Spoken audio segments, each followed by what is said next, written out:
Well, there's a growing gap between need and availability when it comes to mental health services in Chicago Public Schools. Now, one nonprofit is working to bridge that divide. Joining us now is Karen Foley, the president of the Juvenile Protective Association of Chicago. Let's talk a little bit, first of all, about the need for mental health services in Chicago Public Schools specifically.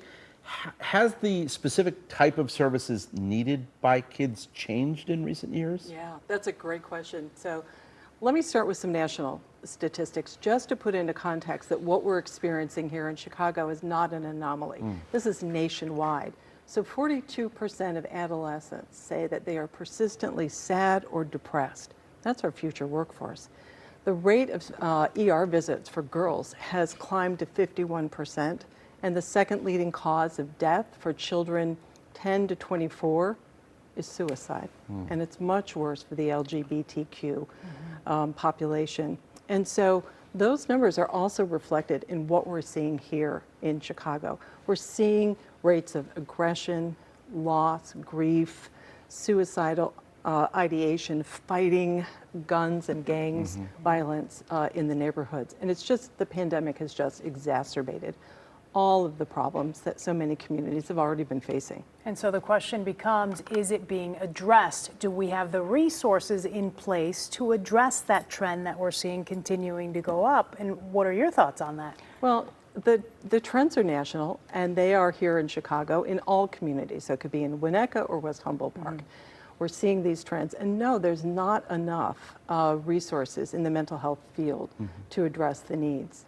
So when we get to Chicago, whether it's the student to counselor ratio, student to social worker ratio, it's far and away lower than what is recommended. I wonder if you have some anecdotes about what that looks like in a specific school. Like, you know, a kid is in crisis, and is there just not help? How does that play itself out? Well, one of the things that we do at JPA is we respond to a crisis. We're in 16 neighborhoods in 24 schools right now. We serve almost 300 individual children alone in therapy, but we are there when there's a crisis, a shooting outside the school, a death in the family. We rally our team together and we go and work very closely with CPS and their crisis management team, but they're small relative to the needs of all the schools. So we like to be a partner in that regard. Okay, so whenever there aren't enough resources, meaning enough counselors or enough psychologists at a school, you would think that the training has to be better of the teachers who are in place.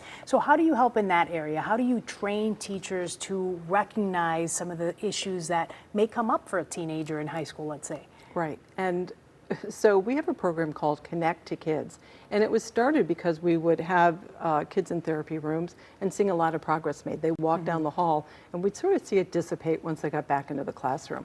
And we know that when teachers can understand what's underneath the behaviors and have a perspective and a lens on trauma, they're much more compassionate towards the children. And, you know, think of schools as like airports, and a single classroom is a plane. We've all seen the clips of people who are dysregulated on airplanes. It doesn't just affect that one person, it's every single passenger. Same thing is happening in a classroom. And so when a teacher can regulate the classroom, learning can continue for everybody. Interesting. Okay. Karen Foley, thank you so much for coming in. It's an important issue, and we appreciate your time. We'll appreciate being here. Thanks so much.